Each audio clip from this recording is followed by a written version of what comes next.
Hello साथीहरू सबैजना नमस्ते जय मसी है। अनि यो समयमा चाहिँ आज हाम्रो खाना रेडी हुँदैछ है। आज चाहिँ खेतालाहरूलाई खाना बनाउने पालो मेरो छ, किनभने मल बोक्नुपर्छ, म बोक्न जान्दिनँ। त्यसैले मैले चाहिँ खाना पकाउने भाग लियो है, भाग आयो। अनि त्यहाँबाट आगोमा पकाउने क्या अर्ग्यानिकमा। अनि त्यसपछि मलाई यति गाह्रो हुन्छ कि सुरुमा आगो बाल्नलाई है, आम्मामामामा। अनि बल्ल बल्ल बाली आएको।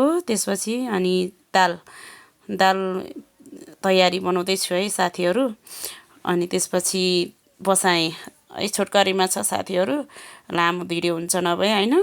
त्यसपछि चाहिँ साथीहरू दाल गरिसकेपछि चाहिँ हामी त्यही दाललाई खनाएर त्यही भाँडामा फेरि खाना बसाउनुपर्छ क्या साथीहरू, त्यसरी नभए त भाँडा कालो हुन्छ साथीहरू।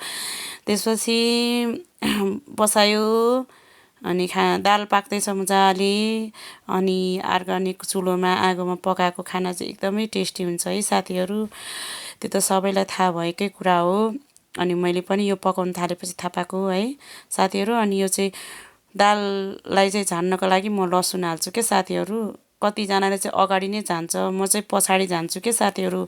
कुकरमा गइसकेपछि अनि ऊ त्यसरी रातो रातो भएपछि अनि आगो बाल्नु कति गाह्रो के साथीहरू, आमामामा धुवाँ आएर आँखा पिरो भएर साथीहरू, नआएपछि त कति गाह्रो हुँदो रहेछ। त्यही पनि म त कोसिस गर्दै खुसी हुँदै बनाउँदैछु है। अनि यहाँ हेर्नु होला साथीहरू, दाल झानिसकेपछि अब त्यही खनाएको कुकरमा दाल पकाएकै कुकरमा मैले चामल रेडी गर्दैछु है, अघि भिजाएर राखेँ होइन फर्स्टमा। अनि त्यसपछि यो दाल उम्लिसक्यो हेर्नु साथीहरू, त्यसलाई खनाउँछु। त्यसपछि अब मासुको पाला आयो साथीहरू। अनि यो चाहिँ पोलेको मासु क्या, एउटा पोलेको खान मन लाग्यो अनि त्यही भएर यसो खाएको है। अनि त्यसपछि हेर्नु है साथीहरू, एकैचोटि पकाएको है यो चाहिँ मैले। अब के गर्ने, सबै मसला ससला देखाउन थाल्यो भने